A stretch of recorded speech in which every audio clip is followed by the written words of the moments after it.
অসমবাসীৰ বাবে এক ভাল খবৰ। ভাৰতীয় সেনাৰ শীৰ্ষ পদবীত অসম সন্তান লেফটেনেণ্ট জেনেৰেললৈ পদোন্নতি অসম সন্তান ৰাণা প্ৰতাপ কলিতাৰ।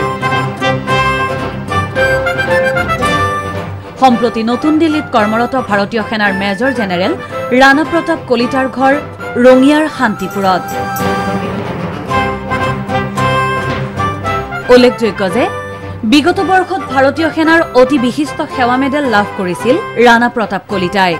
ৰঙিয়া উচ্চতৰ মাধ্যমিক বিদ্যালয়ৰ ছাত্ৰ হিচাপে শিক্ষা জীৱন আৰম্ভ কৰা ৰাণা প্ৰতাপ কলিতাৰ এই খবৰে আনন্দিত কৰি তুলিছে সকলোকে।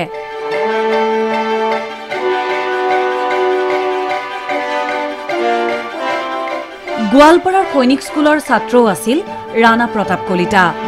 1984 চনত ভাৰতীয় সেনাৰ কুমাও ৰেজিমেণ্টত কমিছন বিষয়াৰূপে যোগদান কৰিছিল কলিতাই।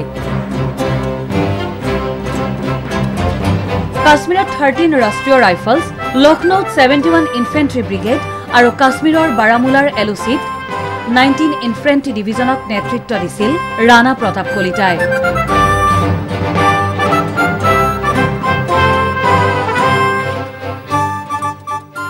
তাৰ সমান্তৰালকৈ ভাৰতীয় সেনাৰ মুখ্য কাৰ্যালয়কে ধৰি বিভিন্ন পদত দক্ষতাৰে কাৰ্যনিৰ্বাহ কৰিছিল তেওঁ।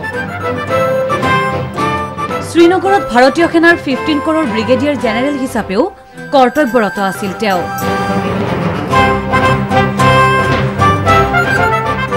ৰাষ্ট্ৰসংঘৰ শান্তি বাহিনীৰো সদস্য হিচাপে গৌৰৱান্বিত ৰাণা প্ৰতাপ কলিতা।